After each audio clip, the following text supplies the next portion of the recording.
Bonjour à tous, j'espère que vous allez bien. J'attire votre attention s'il vous plaît un instant pour un bref avertissement. En raison du thème abordé par Fadeit, certains mots et images seront modifiés et ou censurés par un signal sonore. Merci de votre compréhension.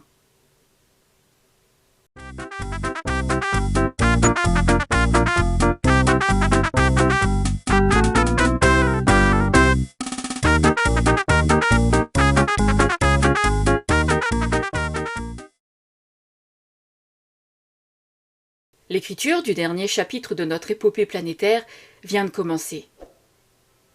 Il sera aussi un temps de révélation.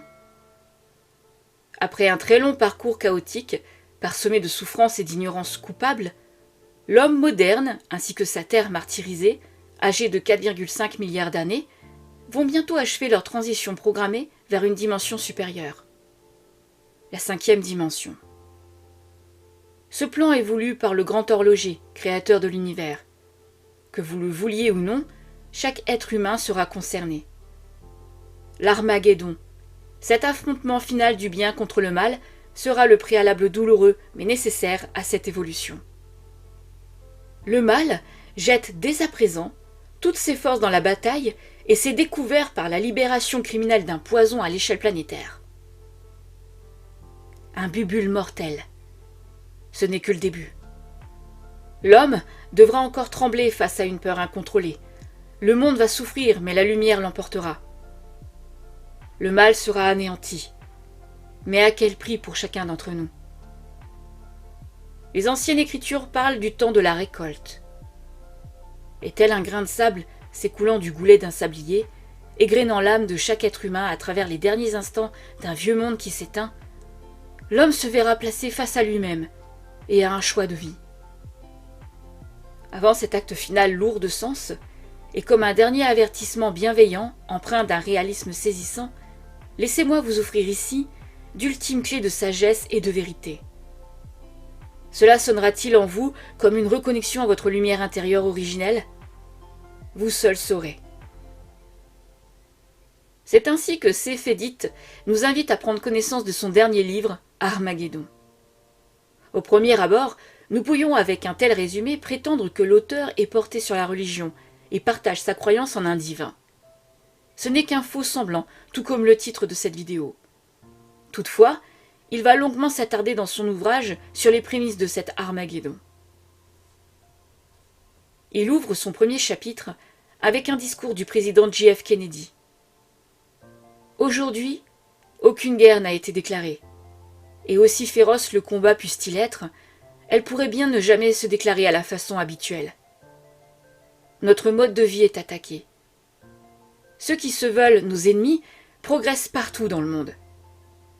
La survie de nos amis est menacée, car nous sommes confrontés, dans le monde entier, à une conspiration monolithique et impitoyable qui compte sur des moyens secrets pour étendre sa sphère d'influence, par l'infiltration plutôt que l'invasion. La subversion plutôt que les élections, par l'intimidation au lieu du libre choix, par guérilla la nuit au lieu d'armée en plein jour. C'est un système qui a nécessité énormément de ressources humaines et matérielles dans la construction d'un tricot serré, une machination extrêmement efficace qui combine armée, diplomatie, renseignement, opérations économiques, scientifiques et politiques.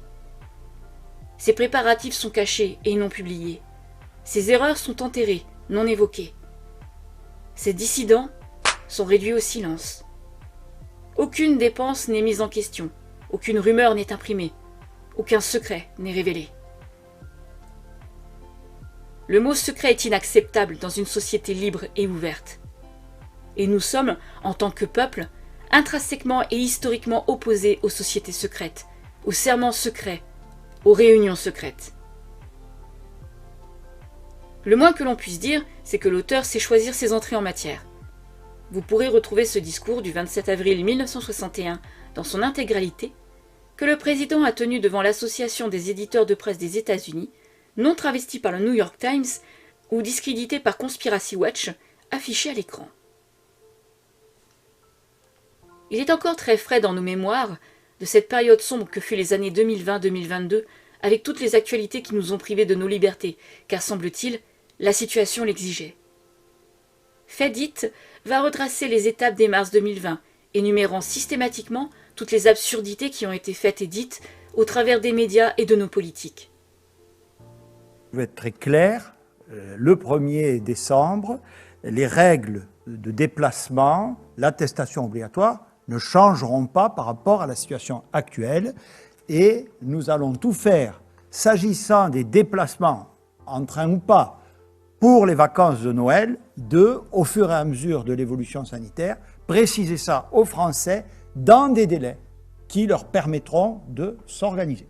Voilà. C'est-à-dire, je l'espère, d'ici la fin du mois de novembre. D'accord ? Donc, à ce jour, la seule chose, pour être très pédagogique, qui pourrait changer si les conditions sanitaires se confirment, si les protocoles sanitaires aboutissent, c'est que les commerces que nous avons fermés pendant le confinement pourraient rouvrir.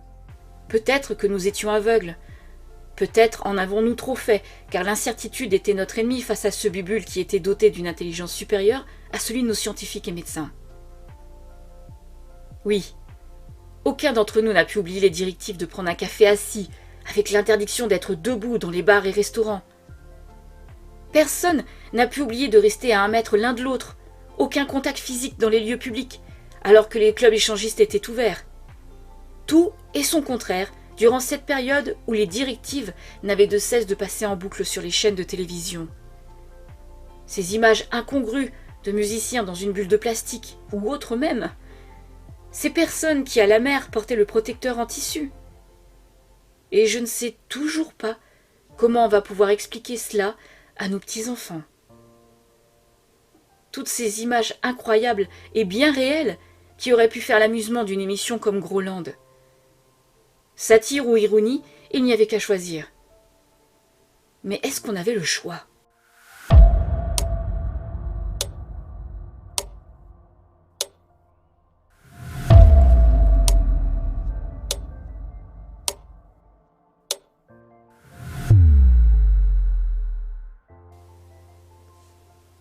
La réponse est bien évidemment non. Sinon, eh bien ma foi, ton porte-monnaie était allégé de quelques centaines d'euros. Nous l'avons vécu. Traversé avec la peur au ventre, ne sachant comment réagir, pendu à notre poste de télévision pour connaître les chiffres funestes. Nous étions peut-être plus attentifs que jamais face à la propagation et comment la ralentir avec les moyens que nous disposions.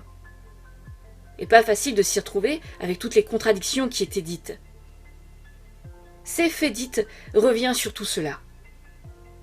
Comme il le dit lui-même, lors de l'isolement, comprenez le synonyme associé, il eut le temps de rédiger ce livre paru en mai 2022. Autant dire que l'auteur y a passé ses journées afin de fournir le plus rapidement possible ses analyses. Il trace un historique précis de chaque étape, donnant les chiffres tels qu'ils nous ont été fournis à l'époque avec les sources associées.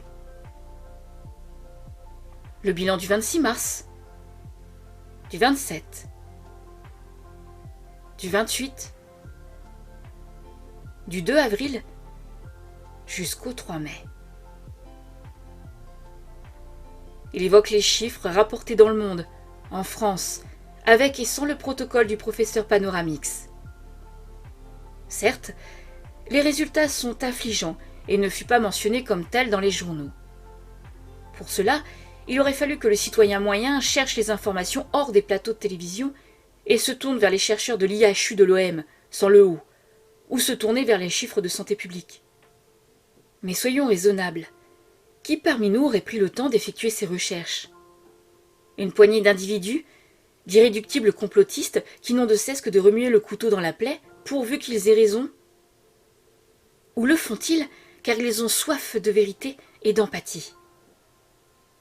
C'est Fedit, qui semble être un croyant profond, penche sûrement dans la balance de l'attitude complotiste, qui cherche toujours à savoir s'il n'y a pas un loup dans la sauce que nous servent les médias. Il pose des questions au lecteur, le force à s'interroger et à aller vérifier les sources qu'il fournit. Parfois, ces questions sont gênantes, malaisantes et bousculent notre manière de penser, d'agir. Son chapitre de 5 pages sur une programmation de Monsieur Pointu programmé est quelque peu déstabilisant.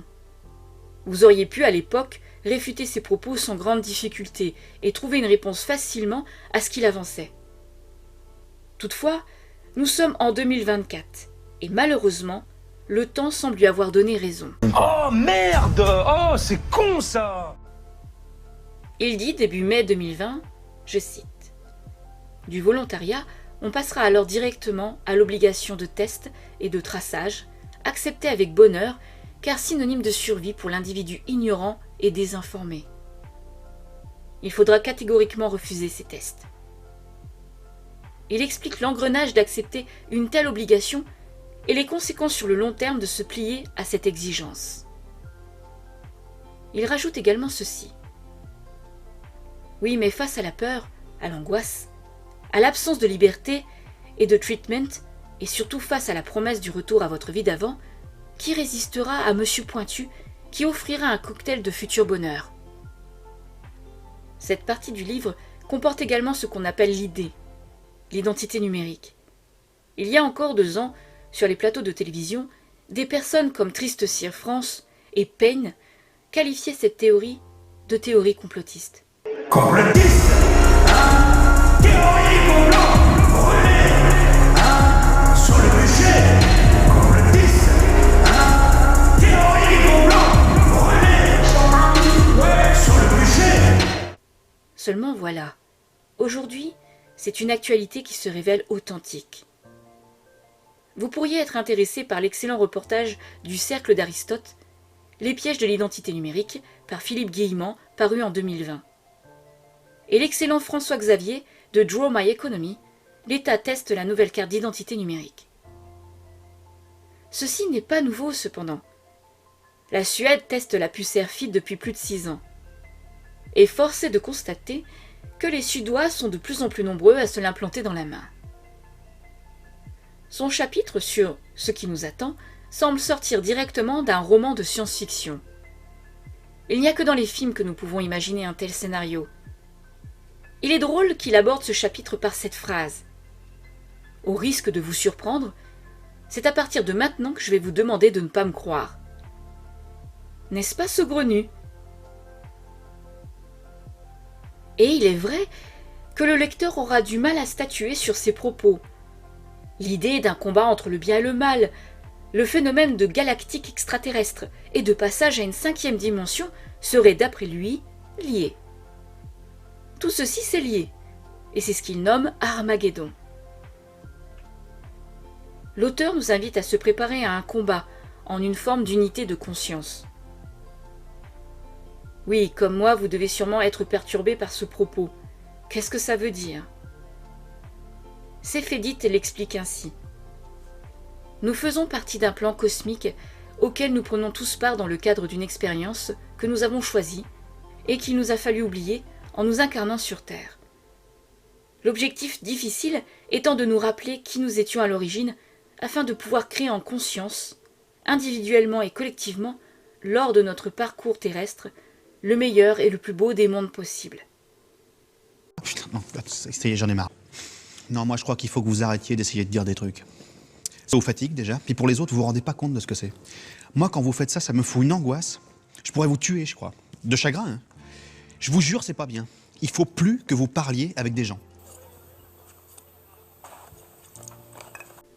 Ne vous méprenez pas. Je n'ai absolument rien compris de ce passage. Alors soit je n'ai pas les notions, soit malheureusement je juge Céphédite un peu perché. Toutefois, même si sur ce passage de son livre je reste dubitative, j'applaudis son chapitre qu'il nomme Acte 2, Effondrement économique et révélation. Je n'ai absolument pas besoin de vous expliquer cette partie, car ce sont nos actualités et nos problèmes économiques que nous vivons aujourd'hui, qui y sont abordés. Les causes et conséquences qu'il évoque sont parfaitement visibles pour chaque citoyen. Céphédite dit, je cite, « L'écroulement économique planétaire devient alors des véritables objectifs des élites de ce monde, tels que mentionnés dans les protocoles des Illuminés de Bavière rédigés en 1784.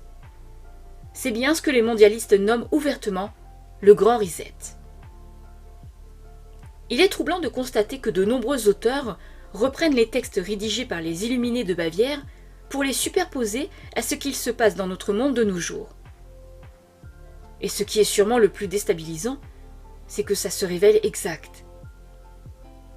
Pour conclure, le livre de Céphédite ressemble plus à un recueil de données mêlé à un journal de bord. Il y a une partie de lui dans son ouvrage où nous pouvons ressentir ses émotions face à ce que nous avons traversé durant cette période de conabubule.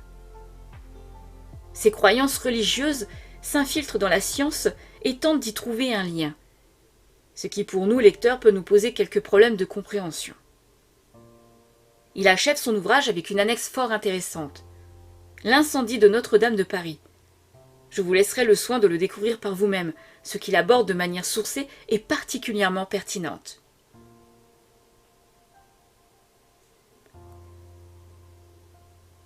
Merci de m'avoir écouté et à très bientôt pour une prochaine vidéo.